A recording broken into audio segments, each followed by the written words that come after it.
Здравствуйте! Вы смотрите «Итоги недели» с Тандилой Айцуровой. О самых важных событиях уходящих 7 дней вам расскажут корреспонденты информационной редакции. Итак, главные темы выпуска. Вопросы и ответы. Пресс-конференция Владимира Путина. Главные темы и сенсация.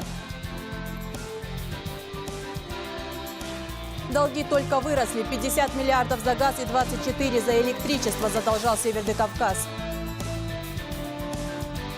Материнский капитал. Желание незаконно обналичить его. В лучшем случае это потеря денег, в худшем – свободы. Первая кража после запрета. Громкая история похищения невесты в Насыркорте. Главным политическим событием недели стала большая пресс-конференция Владимира Путина. Общение, как и в прошлом году, проходило в Московском центре международной торговли. Задавать вопросы президенту собрались более 1300 российских и иностранных журналистов. 52 из них это удалось. Особую активность проявила региональная пресса. Ответы зачастую были яркими и образными. На пресс-конференции работал и наш корреспондент Муслим Ганиев. Как и ожидалось, самым популярным вопросом на пресс-конференции стали отношения России и Украины, особенно ввиду последних договоренностей о скидке на газ для Киева. С самого начала говорили, в том числе и на Украине, и, в общем-то, справедливо говорили, если мы хотим быть независимыми, надо за это заплатить. И вести себя как независимая страна, и действовать по общепринятым в европейской практике, в мировой практике нормам. Именно на этих нормах и основан контракт, который был подписан в свое время. Почему сегодня мы пошли на те изменения в контракте? Почему мы сегодня предоставляем кредиты? Ведь когда мы говорили о том, что если кто-то хочет субсидировать украинскую экономику, пусть это делает, но не за наш счет. Мы говорили это, когда спорили как раз вот по этим энергетическим проблемам. Я и сейчас так считаю. Нечего к нам обращаться, особенно третьим странам, с предложением снизить цены или еще что-то сделать. Если кто-то хочет это сделать, пусть делают. Повторяю еще раз. Мы пошли сегодня на те решения, которых вы знаете, в силу сложной ситуации в украинской экономике. Спросили Путина и о планах размещения ракетных комплексов «Искандер» в Калининградской области. Информация об этом на днях появилась в немецких СМИ. Недовольство по этому поводу выразили США и страны ЕС. Появляется другой очень важный сегмент стратегических вооружений американских, выдвинутых на европейскую периферию. Это ПРО. Мы много раз говорили о том, что ПРО создает для нас угрозу нашему ядерному потенциалу. И мы так или иначе должны будем на это реагировать. И, по-моему, еще мой предшественник говорил о том, что мы в качестве одного из вариантов реагирования имеем в виду размещение комплексов «Искандера» в Калининградской области. Чего здесь? Ничего нового нет. Но хочу обратить ваше внимание на то, что, во-первых, мы пока такого решения не приняли. Пусть успокоится. Во-вторых, защищать никого не нужно. Не нужно только никого провоцировать на ответные действия. Но «Искандер» — это не единственный способ нашей защиты и реакции на те угрозы, которые мы видим вокруг нас. «Искандер» — это только один из элементов возможного ответа. Далеко не самый эффективный, хотя в своем сегменте это самое эффективное оружие в мире. Еще одна популярная тема – предстоящие Олимпийские игры в Сочи. Какова мотивация спортсменов и на какой результат нашей сборной можно рассчитывать? Конечно, мы все ждем побед от наших спортсменов. Но я бы воздержался от того, чтобы называть какое-то количество конкретное медалей, считать там секунды и очки. Самое главное, чего я ожидаю от наших спортсменов, чтобы они проявили мастерство и характер. Чтобы мы порадовались за них и за их выступления. Ведь спорт – это, конечно, не угадайка, но все-таки это нечто такое, что связано и со случаем. И поэтому предугадать на 100% выступления даже самых именитых, ведущих спортсменов достаточно сложно. Один из журналистов спросил, не возникает ли ситуации, что Центробанк не сможет отзывать лицензии у банков-нарушителей в связи с тем, что не хватит страховых выплат. И раньше отзывались лицензии у несостоятельных финансовых учреждений. Вот сейчас, правда, была целая серия таких решений. Они сложные и для Центрального банка, и для финансовых учреждений. Они направлены на оздоровление российской финансовой системы. Затронули на конференции и международные темы. 2013 год стал плодотворным для внешней политики России. В конце ноября шестерка международных посредников согласовала в Женеве промежуточное соглашение по иранской ядерной программе. Иран для нас является одним из приоритетных партнеров в регионе. Это наш сосед. Мы настроены развивать отношения с Ираном по всем направлениям. И это наш принципиальный выбор. Что касается одной и второй части вопроса, полагаю, что прогресс, который был достигнут на иранском направлении, связан не только с нашей позицией, но и в значительной степени с прагматичной позицией американской администрации. Без этого прогресса бы просто не было. Это невозможно было бы сделать. Также Путин коснулся темы, о которой говорил и в недавнем послании Федеральному собранию.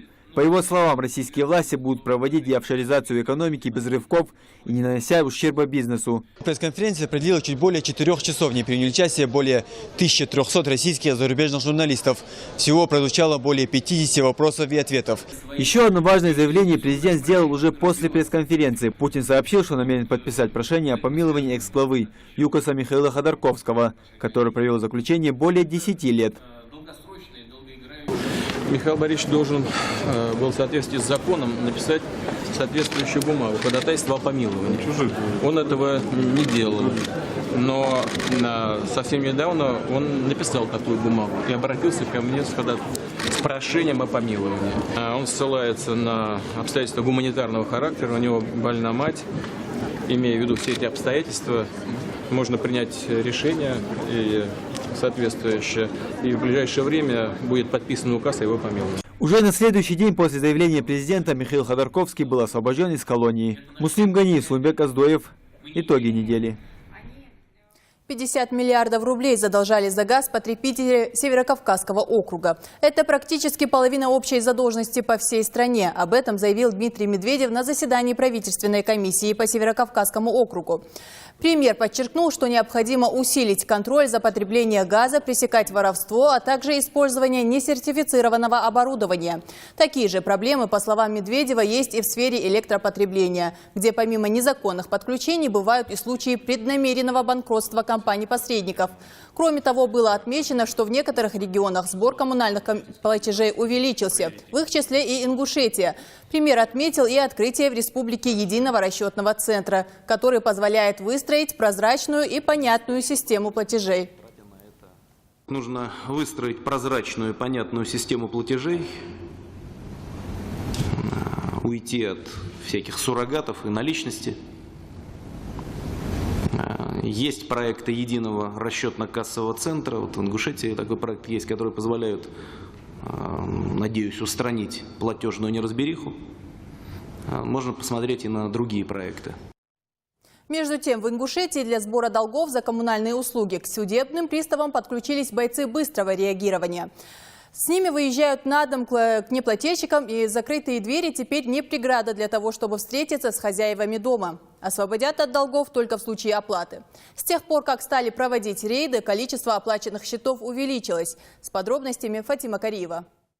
За 3 дня долги взыскали у более чем 70 человек на общую сумму около 200 тысяч рублей. Правда, судебные приставы столкнулись с проблемой. Должники часто не живут по указанным адресам. Также выяснилось, что среди них немало пенсионеров. Их задолженность удержит из пенсионных выплат. Необходимо отметить, что на протяжении всего 2013 года эта работа велась на периодической основе, а в декабре месяца текущего года в усиленном режиме. Так, в период с 13 по 15 декабря прошли рейдовые мероприятия по местам жительства должников. В рамках указанных мероприятий судебными приставами-исполнителями взыскано порядка 1 897 000 рублей в рамках исполнительных производств, в частности по исполнительным производствам взыскания задолженности за потребленный газ. Каждый может узнать о своих долгах через услугу банк данных исполнительных производств на интернет-сайте Управления судебных приставов по Ингушетии. Достаточно ввести фамилию, имя, отчество и дату рождения для физических лиц и полное наименование организации и адрес для юридических. После заполнения всех окон следует нажать на поиск. Компьютер выдает всю информацию о номере и дате возбуждения исполнительного производства. Судебные приставы настоятельно рекомендуют всем, кто нашел себя в банке данных исполнительных производств, незамедлительно обратиться в соответствующие органы или связаться по указанному номеру телефона. Пользуясь случаем, хотелось бы обратиться к гражданам республики с просьбой проверить себя на наличие задолженности по коммунальным платежам, учитывая предстоящие новогодние праздники и во избежание каких-либо препятствий при выезде за границу Российской Федерации, за пределы Российской Федерации, проверить себя на наличие действующего ограничения права на выезд за пределы страны. Можно это сделать, учитывая, что практически 80% взрослого населения у нас пользуются услугами интернет. Рейды по должникам продолжаются, а значит, злостные неплательщики рано или поздно рискуют встретить на пороге своего дома судебных приставов. Фатима Кариева, Ахмед Парчиев. Итоги недели. Безработные или госслужащие, чиновники или рядовые сотрудники? Какая категория людей в большей степени не оплачивает энергоресурсы, нам рассказал управляющий директор акционерного общества «Ингушэнерго» Бексултан Бузуртанов. Кто они, эти должники? Основные, кто у нас не платит, к сожалению, это люди, которые занимают какие-то посты или госслужащие. Это те, кто обладает какой-то маленькой хотя бы властью, как им кажется. Я не беру высшие руководителей. Как это ни парадоксально. Все министры, все высшие, так скажем, состав, они все заплатили.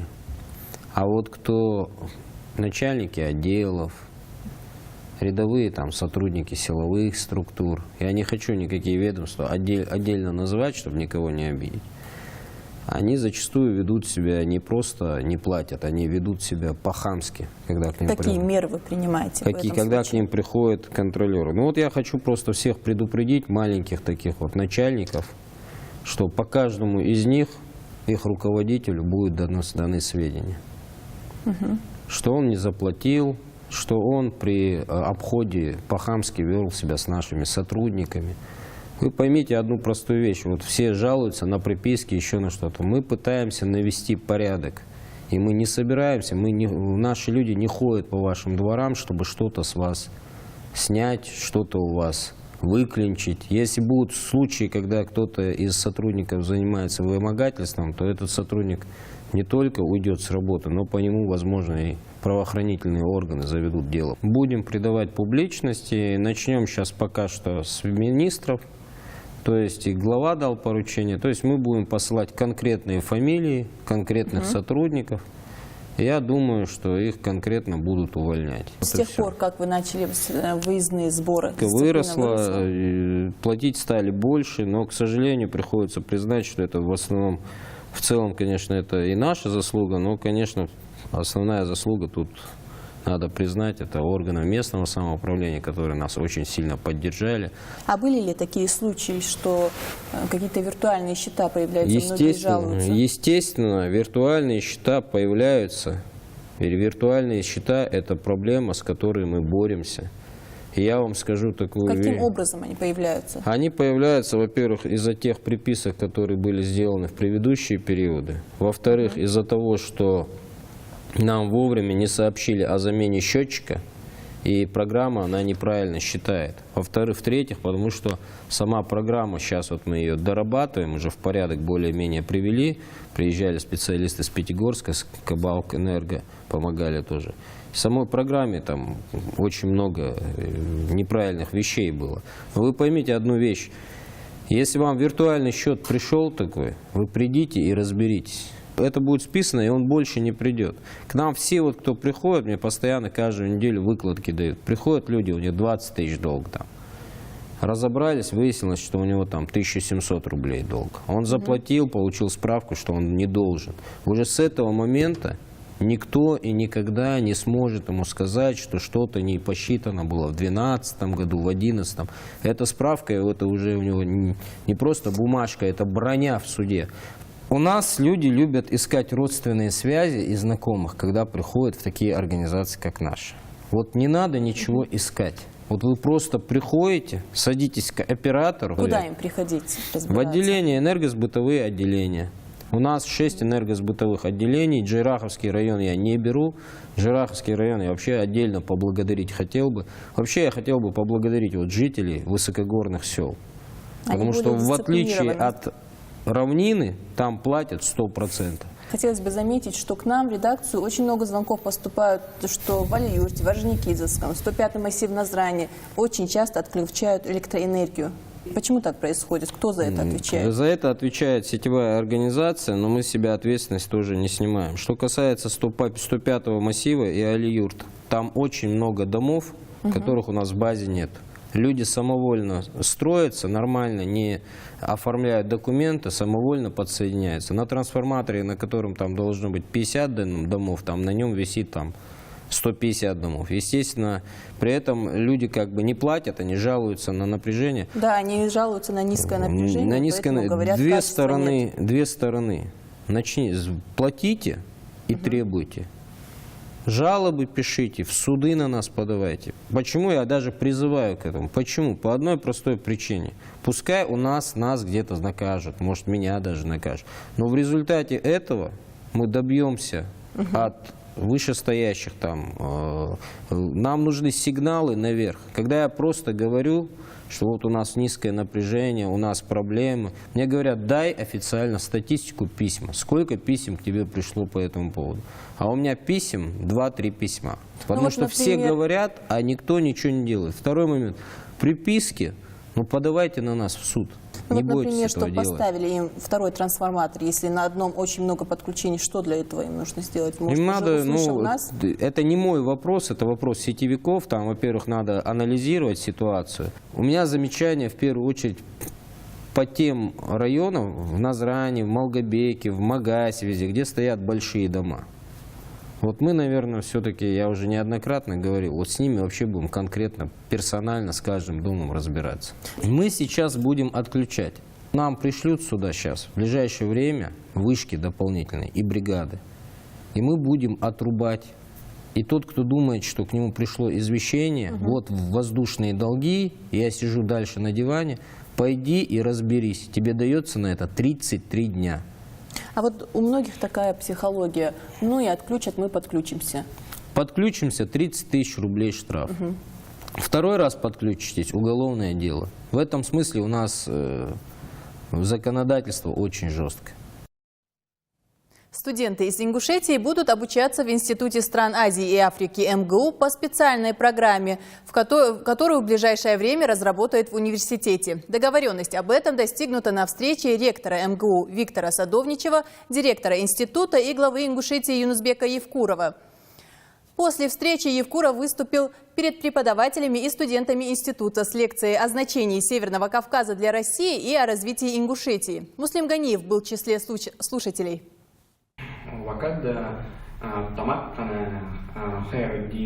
Тема лекции «Захват Египта Османской империей». Ахмед Чапанов, единственный представитель Ингушетии, который изучает арабское направление в Институте стран Азии и Африки МГУ. Сюда он поступил по окончании исторического факультета Ингушского госуниверситета. Хотел с детства изучать историю и культуру стран Азии и Африки. Последние несколько лет я занимался историей арабских стран Северной Африки. И очень рад тому, что я сюда попал. В будущем Ахмед планирует вернуться в Ингушетию и работать в своей республике. Да и тема его кандидатской диссертации не связана с Ближним Востоком, а исключительно с его малой родиной и посвящена миграционным процессам в Ингушетии. Безусловно, я постараюсь приехать и поработать у нас во благо социального, во благо республики, во благо своих родных. представляет на различных конференциях и вообще использует как можно лучше тот труд, те знания, которые я здесь получу. Определиться с темой помогла научный руководитель Ахмеда Наталья Кулешова, которая была удивлена познаниями аспиранта. Аспирант меня, безусловно, радует. У него весьма широкий кругозор. Он совершенно ориентируется в проблематике республики. И вот в настоящее время мы с ним, так сказать, работаем над тем, все-таки как определить тему нашего научного исследования. Я очень рада, что есть такие студенты в Ингушетии. На этой неделе в родной институт Ахмеда приехал глава Ингушетии Нузбек Евкуров. Он выступил перед студентами и преподавателями вуза. Говорили о стратегическом расположении Северного Кавказа и его значении для России. Речь также зашла и об Ингушетии и ее роли в жизни страны. Расположение географически в центре Кавказского региона, выход на стратегические направления, то есть и ущелье, и каждый субъект имел на Кавказе такие же стратегические направления, в том числе Ингушетия. Ну и, конечно, тот же путь посольства, которые проходили через Кавказ, в том числе по Ингушетии, на Тифлис, тогда еще Грузию, на Турцию, на Иран. Это все тоже, опять же, соприкасалось бесспорно с участием тогдашних ингушей. На встрече вспоминали об известном кавказоведе и востоковеде Нуридине Ахриеве, единственном представителе Ингушетии, который преподавал здесь за всю историю факультета. Когда в таких стенах, в том числе небольшого народа, представители ингушского народа, долгое время и преподают, и учатся, и достигают хороших результатов, конечно, нам приятно. Одним из таких людей, профессоров, академиков был наш Ахриев Нуридин, который здесь более 40 лет преподавал, читал лекции, учил людей. Поэтому, конечно, мне приятно. И посещая сегодня именно вот этот факультет, мы одну из таких задач и целей тоже имеем. Среди собравшихся даже была одна из учениц Ахриева, профессор МГУ Ферида Ацамба. Она поделилась воспоминаниями о своем преподавателе. Нуридин Габертович был особым человеком. Это был очень искренний, очень открытый, очень неравнодушный человек. У него был особый метод преподавания языка. То есть каждая личность, которая мелькала, в тексте, арабского текста, каждая личность вставала передо мной.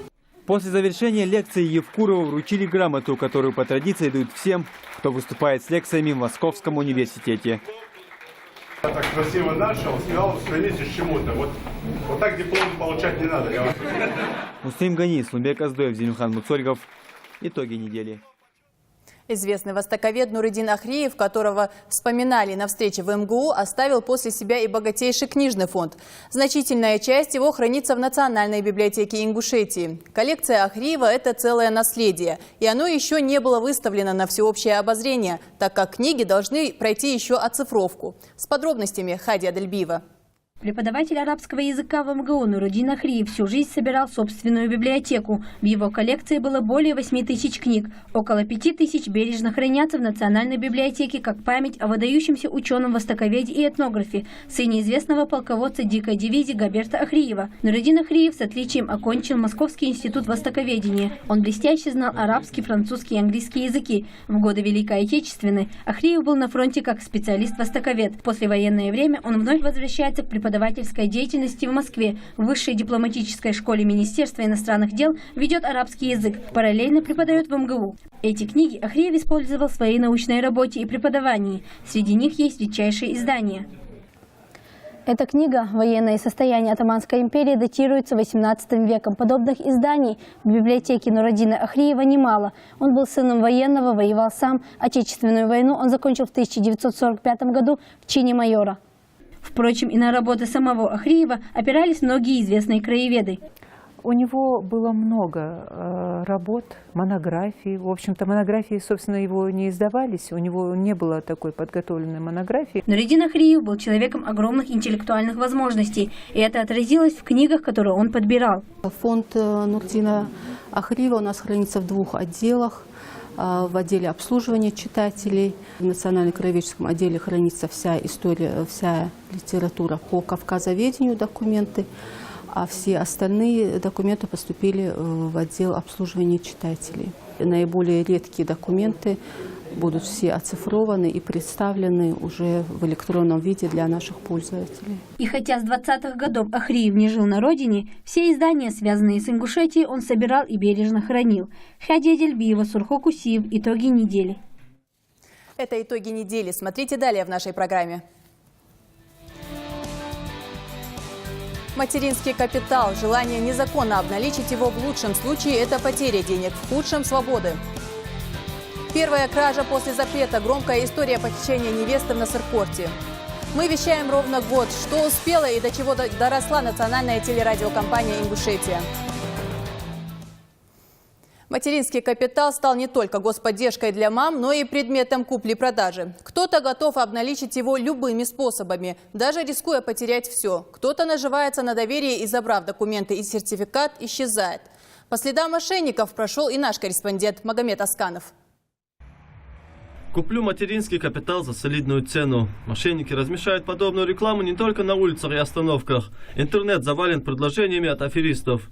Эти слова звучат настолько заманчиво, что каждый 10-й решает позвонить на указанный номер. Аферисты убеждают потенциальную жертву в том, что у них есть большие связи, и обналичить материнский капитал для них пара пустяков. Не придется даже бегать за справками. Поверив обещаниям, некоторые мамы отдают все документы на обналичивание сертификата. Вдобавок заверяют доверенность нотариально, а это значит, что мошенник становится их законным представителем. Мы встретились, и я им передала сертификат свой. Ну, прошло время, потом недели-две, они мне звонят и говорят, что я должна подписать какие-то документы. Ну, я согласилась, так я как продала им сертификат свой, естественно, я подумала, надо подписать. Потом уже я подписала, потом поехала домой обратно. Потом прошло время, недели-две, и начали мне звонить уже судебные приставы, что за счет моего документа оформили какой-то кредит. В результате у мошенников оказался не только ценный для семьи документ, но и крупная сумма кредита, оформленная на женщину, благодаря полученным от нее паспортным данным. В последнее время аферисты наживаются на многодетных семьях, ни от кого не скрываясь. В 2011 году в Ингушетии раскрыли коррупционную схему. Тогда, по данным МВД, больше 500 женщин были обмануты бандой мошенников во главе с некой Арсамирзаевой. По версии следствия, в результате их действий жительницы Ингушетии лишали законных сертификатов, а обвиняемые с помощью махинаций заработали более 40 миллионов рублей. Мы почему хотим сегодня выступить, чтобы предостеречь еще раз и жителей нашей республики, особенно женскую часть населения, от участия в сомнительных этих мошеннических действиях, которые их вовлекают. Это как минимум будет пособничество в совершении преступления. С липовыми документами можно стать многодетной матерью несуществующих детей, но полицейские предостерегают, за участие в сборе справок для фиктивного оформления сертификата придется отвечать по закону. Получение заведомо подложных документов – это соучастие в преступном сговоре. В этом году мы уже закончили 12 многоэпизодных больших уголовных дел именно этой категории по материнскому капиталу. Они все направлены в суд. Еще в производстве у нас находится порядка 30 уголовных дел. Размер материнского капитала в 2013 году составляет более 400 тысяч рублей. Но в пенсионном фонде говорят, нетерпеливые люди спешат побыстрее продать сертификат и в итоге не получать и половины положенной суммы. Законным путем я могла взять его за 260 тысяч. Но так как потребовались быстрые деньги, я его отдала за 120 тысяч. Сегодня граждане могут распорядиться этими средствами, если у них есть на то основание, и в полной мере взять ту сумму, которая выделяется государством в соответствии с действующим федеральным законом. В пенсионном фонде напоминают, для владельцев законного сертификата и по совместительству счастливых родителей, которые уже распорядились частью средств, размер оставшейся суммы будет увеличен с учетом темпов роста инфляции. Так что соблюдение закона – лучший способ не продешевить. Магомед Асканов, Муса Хамхоев, Магомед Урусханов. Итоги недели. В Насыркорте семья Дзангиевых отрезана от села. Один из сыновей украл девушку, чтобы жениться. А ведь совсем недавно на исламской конференции установлен полный запрет на кражу невест. И даже введен штраф в размере 200 тысяч рублей. Сразу же возникает вопрос, что побуждает молодых людей нарушить всеобщий закон? Казалось бы, причин для этого нет. Потому что есть согласие девушки, кража бьет по карману, а невесту возвращать все равно придется. Ведь на той же конференции решено, что ни один имам не проведет обряд бракосочетания, если невеста украдена. Репортаж Руслана Албагачиева.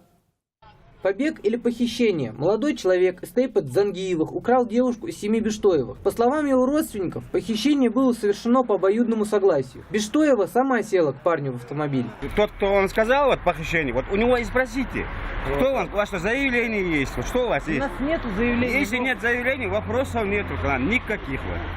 Тетя девушки говорит, что молодые люди были в дружеских отношениях уже около 5 лет. Однако даже инсценированное похищение с согласия девушки все равно нарушает запрет, введенный на исламской конференции в ноябре. Данный вопрос находится на контроле у главы республики Ингушетия. Мы всячески будем оказывать содействие муфтияту в реализации, еще раз повторюсь, их принятых решений. В течение 1,5-2 часов девушка была возвращена Зангиевым Бештоевым. Что бы они ни говорили, вышла она добровольно, не вышла она добровольно. Раз принято решение на конференции прекратить эту деятельность, значит, надо прекращать. Родители девушки не против брака, но с соблюдением обычаев. Она меня заранее предупреждала, что ее зовут замуж. Но я ей ответила: подожди, окончи учебу. А парень, наверное, побоялся, что девушку ему не отдадут. Из-за этого он пошел на такой шаг. Семью Дзангиевых отрезали от села до тех пор, пока они не выплатят штраф, введенный на исламской конференции – 200 тысяч рублей. Даже после того, как история получила широкую огласку, двое уважаемых в селе старейшин с обеих сторон Тейпов дали разрешение на брак, что не соответствует ни исламским, ни светским законам. Если такие старики идут в нарушение этих законов, что делать молодежи? Но неужели нельзя было послать стариков, родственников, к этим Бештоевым и сказать: давайте заключим брак, заключим родство, мы хотим взять в жены вашу девушку. Можно же цивилизованными путями это делать. День свадьбы пока еще не назначен, но если она и состоится, то вряд ли Зангиевым придется накрывать большие столы, ведь их семья отрезана не только от села, но и от всего Тейпа-Цорой. Рашид Ибрагимов. Итоги недели. Предновогодний экзамен. Насколько безопасно в помещениях, где дети будут кружить в хороводе, проверяют сотрудники МЧС. Городские власти тем временем оформляют города и сельские поселения. На площадях появились новогодние елки. Не дремлет и Дед Мороз. Он уже начал исполнять желания детей. Обращения их приходят через письма, которые буквально сыпятся в резиденцию дедушки. Малыши просят вместо привычных сладостей новинки техники. Какие именно, расскажет Индира Манкиева. Среди подарков, о которых мечтают дети, первое место уверенно занимает планшет. Именно его чаще всего просят дети в письмах у Деда Мороза. На втором месте компьютер, затем телевизор. Четвертый в рейтинге популярности – телефон. Куклы и игрушечные машинки уступили место высокотехнологичным игрушкам. Родителей слушаешься? Да. Молодец. А письмо писал мне? Да. И что загадывал? iPad. iPad загадывал, да? Резиденция Деда Мороза работает с 29 ноября и почти до конца этого месяца. Сюда уже поступило более 1000 писем. Сегодня к главному Дедушке Морозу Республики Ингушетия приехали ребята из отдаленных населенных пунктов республики. А также сегодня мне было отрадно, что ко мне в гости приехали ребята из пригородного района. Они писали мне свои письма. И сегодня они могли и сами лично вручить свои письма, чтобы мне лично передать, и чтобы я мог исполнить их желания. Я сегодня принес Деду Морозу письмо. Я хочу велосипед. Я надеюсь, что он мне ее подарит. Все присланные письма сортируются по городам и районам. Затем оттуда по очереди вызывают детей. В этот раз были приглашены маленькие жители пригородного района. Я написал Деду Морозу письмо, и он позвал к себе и подарил мне подарку. У некоторых малышей совсем не детские желания. Конечно, подарить каждому то, что он хочет, не получается. Но все же здесь стараются порадовать ребят. Особенно тех, кто растет в семьях, испытывающих материальные трудности. И детей с ограниченными возможностями. Например, один мальчик попросил в письме тренажер для ног. Это желание обещают исполнить. Дорогие друзья, я призываю вас, чтобы вы слушали своих родителей, в школе учились хорошо, слушали своих преподавателей. И письма, которые мне в этом году поступили, конечно, мы ответим на них. И ребята, которые не успели мне написать в этом году и вели себя хорошо, слушали своих родителей, они смогут мне написать в следующем году. И если будут себя вести хорошо, я, конечно же, исполню их желания. С начала недели идет подготовка к Новому году. Уже ставят елки и украшают города. Готовятся к Новому году и в столице Ингушетии. Здесь нарядили сразу 2 ели. Подготовка, в принципе, идет у нас по 3 направлениям.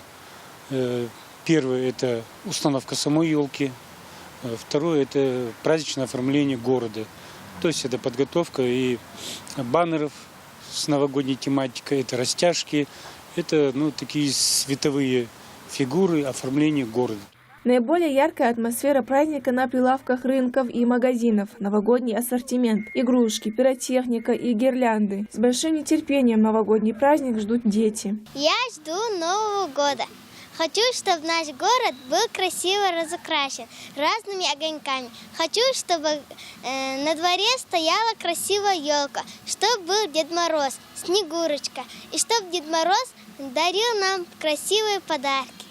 Наступающие праздники – горячая пора и для МЧС. Там напоминают, в каждом помещении, где будут проходить елки, должны быть выходы для эвакуации и огнетушителей. Спасатели уверяют, на случай ЧП план действий у них уже отработан. Вручены предписания, где указаны обязательные требования правил пожарной безопасности при установке елки.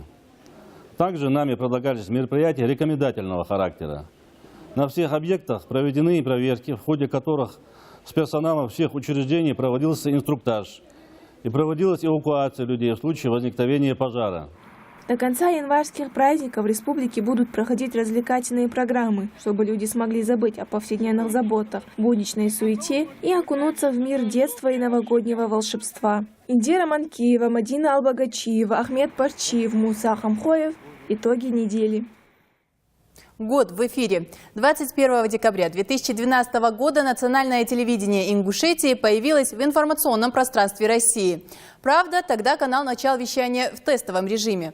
За это время ежедневно расширялась аудитория телезрителей. Сегодня телеканал можно смотреть по спутнику и в интернете. О том, как все начиналось, Мадина Пугоева. Его запускали десятки неравнодушных. Те, кто стоял у истоков становления нового ингушского телевидения, буквально за полгода с нуля создали телеканал. Новый телерадиокомплекс, оборудованный по последнему слову техники, разместился в первом в России здании в виде флага. Тогда здание изнутри выглядело именно так. Впрочем, штукатурка и висячие проводы никак не мешали молодому коллективу освоиться в только что построенном здании. До первого выхода в эфир оставалось полгода, но предстояло сделать многое. Телевизионщики до сих пор вспоминают время, когда компьютеры в новом медиакомплексе были заклеены пленкой, а на окнах лежал толстый слой пыли. Я помню первый раз, когда я здесь появился, здесь не было ни стекол, ни дверей, ни окон, ничего. Была штукатурка, пыль, цемент. Приходилось в полустроящемся здании принимать какие-то решения, чтобы люди уже набирались опыта. Естественно, в таких условиях мы были адаптированы, ребята тяжело, сложно, но тем не менее сегодня вы можете оценить результат наших сотрудников новостей, глядя на экран. За сравнительно небольшой срок была сформирована команда, которая в последующем стала примером для новичков. Именно благодаря вот этим людям сейчас телевидение держится на плаву, идет вперед и развивается, идет стабильными шагами в будущее. Понадобилось ровно полгода, чтобы канал начал свое вещание в тестовом режиме. Первое, что тогда увидели зрители, это новости. У нас было такое окошечко. Именно это окошечко, я смотрю, я сижу режиссер, они видят меня, помимо того, что им надо читать подводки, они следят за мной, за моей рукой. Когда я им говорю, что сюжет пошел, я, естественно, даю отмашку. Сюжет пошел. Вот, сюжет пошел, они ждут на сером фоне, ждут пока... И камеру показывала. Да. 1, 2. Да. 2 пальца. Вторая камера. Первая или вторая камера. Молодые журналисты еще не знали всех тонкостей выбранной профессии. Они учились делать новости так, как их делают на федеральных каналах. Правда, получалось не все и не сразу. 1000 лет до нашей эры в Древней Греции, в Древней Индии. Смотришь и проверяет состояние. Так, кузов, обследует кузов колесной пары и ходовую часть. Обследует кузов, колесные пары и И еще что-то. Меггерн, все, давай, дух. 5000 метров нового асфальта. Таков объем поставленной задачи. Как отмечают дорожники, вся необходимая техника и средства у них имеются и в установке. Начинающие журналисты ежедневно работают над дикцией и грамотной речью. Длительные стажировки на ведущие телеканалы России и обмен опытом с настоящими профессионалами дают свои плоды. Мы не стоим на месте, у нас новые сюжеты, у нас новая информация. Мы всегда что-то пытаемся новое внести, чтобы нашему зрителю было интересно. Уже через несколько месяцев после первого выхода в эфир телеканал начал вещать на Триколоре, а позже, 27 августа, официально открылась национальная телерадиокомпания «Ингушетия». Взяв высокий темп, новостная бригада с самого начала работает, потеряв покой и сон. Ведь именно они всегда в курсе самых последних событий. Эти люди практически живут на работе и делают все, чтобы зритель мог по достоинству оценить их старания. Сегодня у телевизионщиков есть все возможности сделать телеканал «Ингушетия» лучше и расширить его аудиторию. Благодаря вещанию по спутнику и в интернете его можно смотреть в любом уголке мира. Мадина Пугоева, Ахмед Беков. Итоги недели. Болеть тоже нужно по правилам. В правительстве России утвердили закон, ограничивающий действия болельщиков во время проведения футбольных матчей. Дмитрий Медведев подписал постановление об утверждении правил поведения зрителей при проведении официальных спортивных соревнований. Сам закон вступит в силу с 20 января 2014 года. Что грозит нарушителям порядка на трибунах, узнал Амир Тичуев. Удар по нарушителям правопорядка нанесут 20 января. Именно тогда в силу вступит новый закон. На стадионы фанаты не смогут пронести ни баллончики с краской, ни даже пластиковую бутылку с водой более пол-литра. В постановлении правительства досконально расписано, что можно делать на стадионах, а что недопустимо. К примеру, запрещено приходить туда в нетрезвом виде. Категорически нельзя бросать различные предметы, например, пакеты с семечками в других зрителей или спортсменов, дудеть в южноафриканские трубы вувузелы или светить в глаза игрокам чужой команды лазерной указкой. А вот спички, зажигалки и пионерские горны в список запрещенных предметов не попали. Зато за популярные у болельщиков фаеры будет грозить серьезное наказание. Противопоказано будет и прятать лица под масками и капюшонами. Весьма сложно станет и пронести на любой российский стадион плакат на иностранном языке. По новым правилам баннеры должны быть снабжены переводом на русский, причем нотариально заверенным. Только лишь по согласованию с организаторами на трибуну можно будет идти с мегафонами, барабанами и большими полотнищами. За неподчинение новым правилам грозит штраф до 15 тысяч рублей, общественные работы или даже административный запрет на посещение матчей сроком до 7 лет. То есть МВД будет вести черный список болельщиков. В постановлении прописали и долгожданный запрет на перепродажу билетов на спортивные состязания. Бизнесмены вновь становятся спекулянтами, а значит вне закона. Болельщики привыкают к любым правилам. Это лишь вопрос времени. Главное, чтобы 3 вещи в мировом футболе оставались неизменными. Это мяч круглым, трава зеленой, а игра зрелищной. Амир Цичоев, Ахмед Парчиев. Итоги недели. Такими были новости на этой неделе. С вами была Танзила Цурова. Увидимся в следующую субботу. Удачи вам!